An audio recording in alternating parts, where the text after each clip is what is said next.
Trooper Wood, Dash 482. Final call. A final call and a final salute. Veteran police officers cried as Michigan State Police retired badge number 482, the badge number of Trooper Jeffrey Werda. Really live the attributes of our frontline responders of courage, duty, and honor. Governor Rick Snyder spoke in the Gladwin High School gymnasium before family, friends, and hundreds of law enforcement officers. They traveled from around the state and country to pay tribute to a man who lost his life while working to protect and serve. Trooper Werda died early Wednesday morning when he crashed here in Tamath Township on Birch Run Road while rushing to help Saginaw County Sheriff's deputies with a chase. Law enforcement officers I spoke with today say every time they get in a car to protect and serve, they will be reminded of Trooper Werda. Every day we go to work, it's a possibility. It reminds you, don't leave things unsaid. You know, when you go on duty and you check into service, the ones that you love, make sure they know that you love them.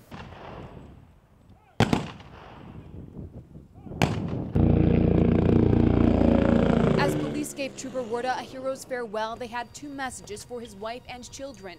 One, Trooper Werda spoke of them with pride. He loved you so much, and would have given anything for your happiness. And two, the sacrifice they and Trooper Werda made will not be forgotten. He was a good man, and he did a lot of good. He made a difference in the world, he made a difference in his community, and that's what I think today with all the people that were here, I think they recognize that and they see that. In Gladwin, Kim Russell, NBC 25 News. It just makes me sick. David Crease says his heart broke when he learned a pit bull mauled a 10-day-old baby to death at a Kalamazoo home. He feels fortunate his grandson is alive. This picture shows the injuries 3-year-old Matthew suffered when a pit bull that never before had attacked mauled him several years ago as the child offered him food. The dog knocked him down and grabbed his face and shook him like a rag doll. Crease says he hopes Saginaw passes a much-talked-about ordinance that would restrict the dogs listed here, the 10 most statistically dangerous dogs, according to the CDC.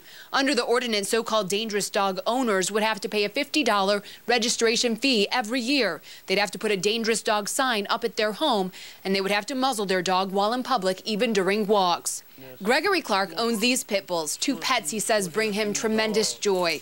He says the ordinance is unfair in that it targets owners of dogs that behave just because of a breed's reputation. I don't think that they should just single them out. He says the city should crack down on owners of dogs that bite or get loose. I've seen little chihuahuas get out and attack people. For David Crease, seeing his grandson's face after the mauling convinced him certain breeds are dangerous dogs. David Crease plans to come here to Saginaw City Hall and share the story of the attack on his grandson with city council leaders. He hopes that encourages the passage of an ordinance on dangerous dogs. I keep these photos out, and I show them to everyone that I can to let them know, you know, what the potential is out there for dangerous dogs.